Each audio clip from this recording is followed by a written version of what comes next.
안녕하세요. 오늘은 단위랑 물리량 이거 학생들이 많이 착각을 해서 이게 뭐고 둘이 어떻게 구별을 하는지를 한번 얘기를 해볼게요. 그래서 먼저 단위가 뭔지, 단위라는 게 없다면 우리가 예를 들어 사과가 하나 있어요. 사과 하나의 질량을 얘기하기가 힘들겠죠. 이게 얼마큼 무거운지. 그쵸? 그램이라든가 뭐 킬로그램 이런 게 없었으면은 이게 얼마큼 무거운지 다른 사람한테 설명을 한다거나 아니면 사과를 사야 되는데 그게 얼마큼인지를 알기가 힘들겠죠? 다음은 이제 시간에 대해서 얘기해 볼게요. 예를 들어 이런 자동차가 있고요. 자동차를 타고 집까지 가는데 걸리는 시간이 있을 거예요. 근데 우리 이미 일상생활에서는 뭐 분이라든가 아니면 시간 이런 단위를 많이 쓰겠죠. 네, 근데 이게 만약에 없으면 자동차를 타고 집까지 가는데 걸리는 시간을 얘기를 하기가 힘들겠죠. 네, 그 다음은 길이에 대해서 얘기해 볼게요. 산 정상이 뭐 높이가 있겠죠? 근데 그거를 만약에 뭐 미터라든가 킬로미터 이런 게 없으면 얘기하기 힘들 거예요. 그 다음 제가 좋아하는 라떼, 죄송하고요. 네, 제가 또 좋아하는 라면이에요. 네, 라면 국물이 있는데 뜨겁죠? 라면 국물의 온도도 만약에 우리가 일상생활에서 쓰는 그 섭씨 온도가 없었으면 어, 이게 얼마나 뜨거운지를 표현할 수가 없을 거예요. 그래서 이제 보통 처음 말했던 질량은 네, 저울을 갖고 재는데 그 재는 것도 이제 단위가 있게 가능한 거죠. 그 다음에 시간은 당연히 시계로 재는데 역시 단위가 있을 거예요. 그 다음에 길이는 보통 자라든가 지금 산 높이는 물론 자로 재진 않겠죠. 네, 아무튼 이것도 단위가 있기 때문에 잴 수 있는 거고요. 그 다음에 온도는 온도계로 재겠죠. 그래서 먼저 지금 말한 게 단위였는데 단위랑 물리량을 구별하는 게 오늘 수업의 핵심이에요. 먼저 과학을 공부하면서 우리 그 보통 알파벳으로 된 거가 많이 나오죠. 근데 어떤 거는 단위고 어떤 거는 물리량이에요. 그래서 이거에 익숙하지 않은 학생들은 두 개가 같은 건 줄 알고 있는 학생들도 많이 있어요. 그럼 굉장히 충격적이었어요. 네, 근데 뭐 이번 수업을 통해서 잘 네, 헷갈렸던 거를 좀 정리할 수 있으면 좋겠고요. 앞으로는 그런 혼동이나 실수를 하지 않았으면 좋겠어요. 그래서 먼저 똑같이 생긴 게 너무 많아요. 라고 생각을 할 수가 있어요. 예를 들어서 볼게요.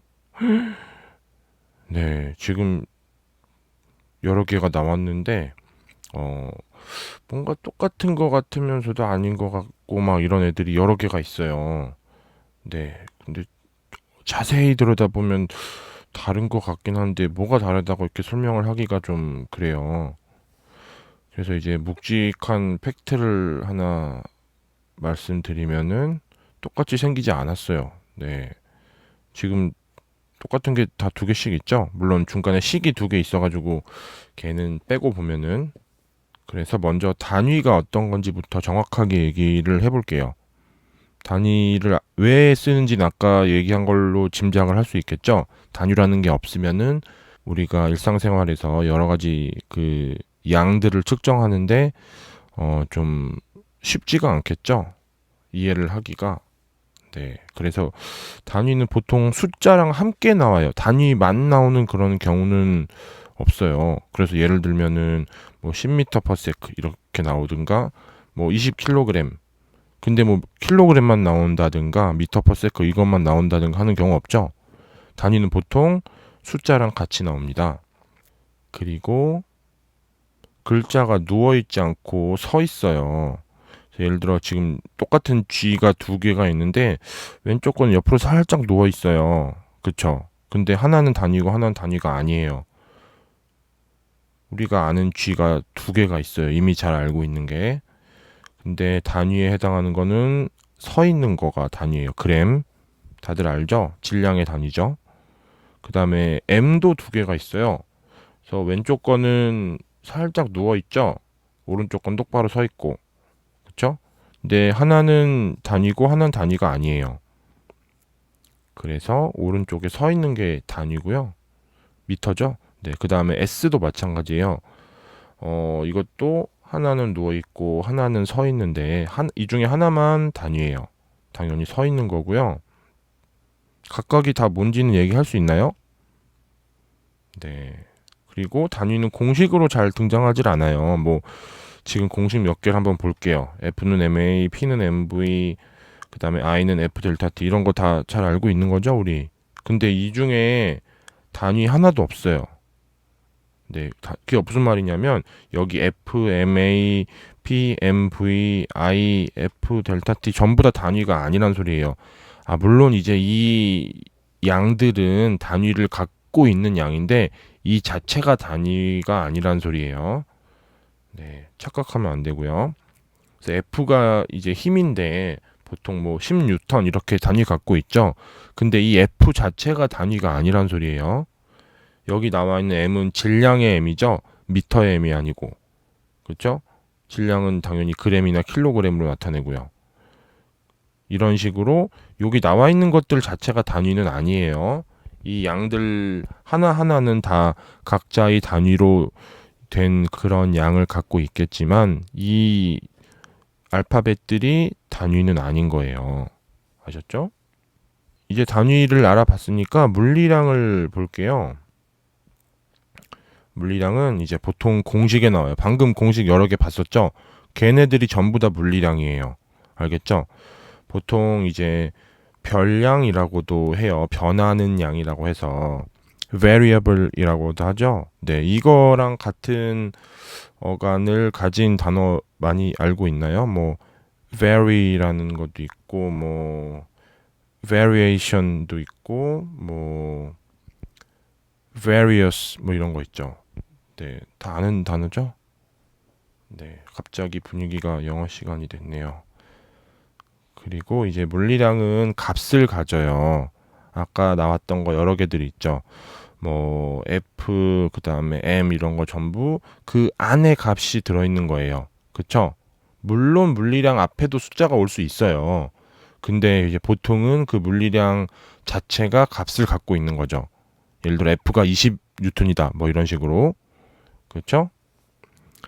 그 다음에 이제 또 생김새를 얘기하면 글자가 누워 있어요. 아까 누워 있는 거랑 서 있는 거 두 개가 나왔었죠? 그래서 예를 들면은 우리 수학에서 X 많이 나오죠? 초등학교 수학이랑 중학교 수학의 가장 큰 차이 중에 하나가 이런 미지수를 쓰느냐 안 쓰느냐거든요. 근데 중학교 때부터는 이걸 쓰죠. 근데 모양이 우리 그 알파벳의 X랑은 약간 다르다는 거 알고 있을 거예요. 누가 말을 하진 않았지만, 그쵸? 그래서 우선 수학에선 이걸 보통 변수라고 많이 하죠. 별량이랑 똑같은 거예요. 네.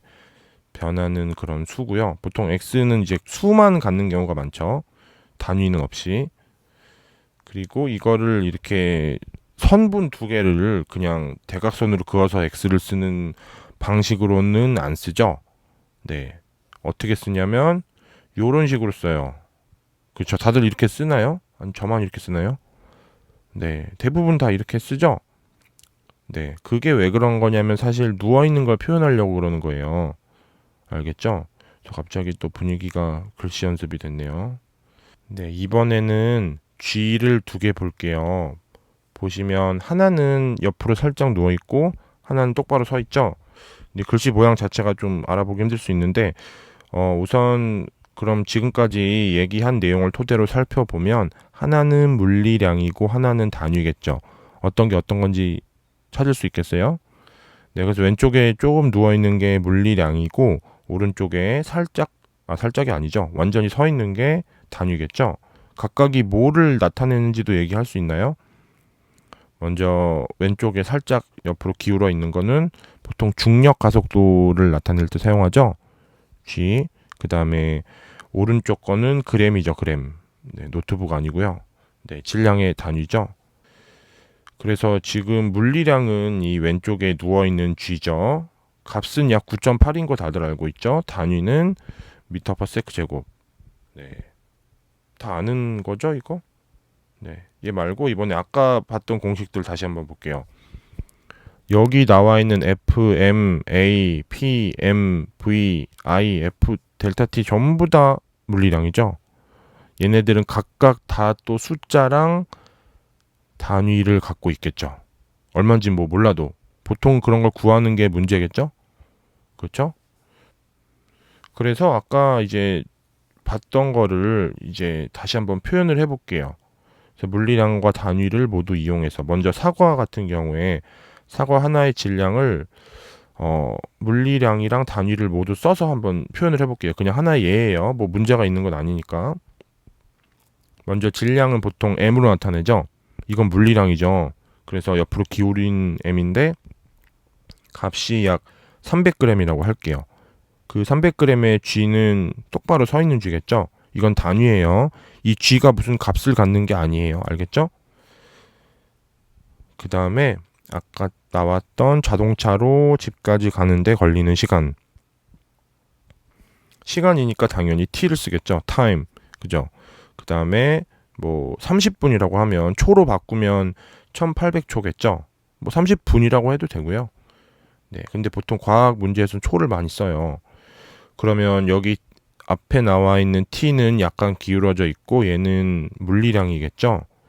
그리고 1800 다음에 있는 s는 똑바로 서 있죠. 그리고 얘는 어떤 값을 갖는 게 아니에요. 그냥 얘 자체가 단위죠. 초. 이번에는 산 정상의 높이를 볼게요. 높이니까 당연히 길이죠. 높이에 한해서는 보통 문자 h를 많이 써요.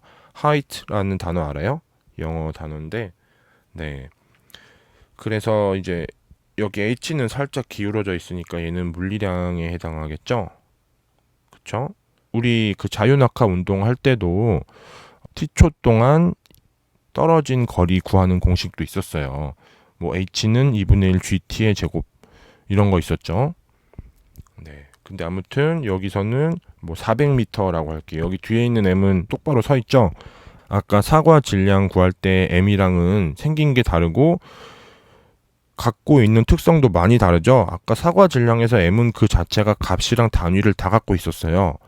하지만 여기서의 m은 그냥 단위일 뿐이죠. 얘가 값을 갖거나 어떤 공식에 등장하거나 하는 게 아니죠. 네. 그 다음은 이제 라떼가 아니었죠. 네, 라면이었죠. 라면 국물의 온도를 볼게요. 이제 온도니까 당연히 그 T를 쓰겠죠. temperature라고 이제 단어 알죠? 근데 그건데 보통은 대문자로 써요. 왜냐면 시간이랑 헷갈리지 않으려고. 네. 그래서 이제 약간 옆으로 기울었죠. 네. 그래서 얘가 온도를 나타내는 물리량이고 뭐 약 80도라고 할게요. 80도의 도는 섭씨 온도를 말하는 거죠. 우리말로는 섭씨라고 하고 그 기호로 나타낼 때는 그 대문자 C를 같이 써요. 셀시어스라고 해서 이제 그 온도를 나타내는 게 크게 세 가지 단위가 있어요. 두 가지만 아나요, 혹시? 네. 말씀을 드리면 TMI는 아니죠. 이거는 엄밀히 네, 과학에 해당하는 거니까 그 섭씨 온도랑 그다음에 파렌하이트라는 온도가 있어요. 그 미국에서 많이 쓰는 건데 화씨 온도라고 해요. 그다음에 과학에서 많이 쓰는 절대 온도가 있어요. 켈빈 온도. 참고로 세 개 전부 다 사람 이름이에요. 네. 아무튼 요것도 똑바로 서 있죠. 네. 그래서 얘는 단위고요. 얘가 어떤 값을 갖는 게 아니죠. 네. 그래서 오늘 단위랑 물리량의 차이 그리고 각각 어떤 특징을 갖고 있는지 잘 얘기를 해봤는데 이제 이 내용을 통해서 앞으로는 과학에 나오는 수식 같은 거 좀 두려워하지 않고 편안하게 이해를 해서 문제도 잘 풀고 성적도 잘 받았으면 좋겠어요. 네, 감사합니다.